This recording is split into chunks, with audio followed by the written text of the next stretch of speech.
Quelles sont les villes les plus chères du monde en matière d'immobilier? Alors, il y a un classement qui est établi. Et Paris est dans le top 5, Claire. Oui, c'est la 4e ville la plus chère au monde, si l'on prend comme critère le prix d'achat au mètre carré dans l'immobilier. Paris 4e, derrière Hong Kong, Londres et Monaco, qui est en tête avec 55 000 € le mètre carré. Alors, il faut préciser ces critères de Xerfi. C'est le revenu par habitant et le prix d'achat pour de grands appartements familiaux de 120 mètres carrés. Donc on est dans le haut de gamme. Vous avez noté que les capitales, enfin les grandes villes américaines n'y étaient pas. Donc c'est à cause de ces critères qui ont été pris en compte. Donc, il y a autant de classements, il est vrai, que de cabinets qui les publient.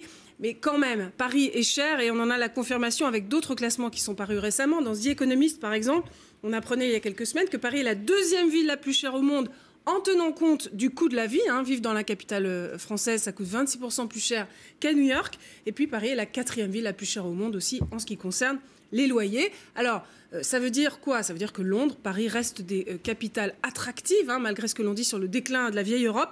Mais ça veut dire aussi, revers de la médaille, que les prix de l'immobilier explosent alors que les revenus des habitants ne suivent pas forcément. Qui achète ces biens d'exception à Paris? Alors, c'est une clientèle étrangère essentiellement, et puis les sportifs de haut niveau. Figurez-vous que pour les prix, pour les produits de plus de 15 000 € le mètre carré, eh bien en ce moment, ce sont les footballeurs qui achètent.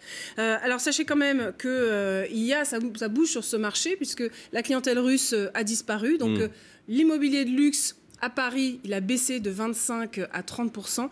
Et j'ai trouvé pour vous, Bruce, une petite maison toute simple sur la côte basque, voilà, 6 millions € à Ibaritz. Pas mal. Ça vous dirait, ça, non? C'est magnifique, ça. Elle est belle. Elle est à 6 millions d'euros. 6 millions d'euros. Je sais pas où le mettre. Sur 20 ans, ça fait combien? Faut voir, faut que j'appelle mon banquier. Je vais Voilà. voir. Un lundi de Pâques, je suis pas sûr qu'il soit disponible. Elle a vue sur mer, rassurez-nous. Oui.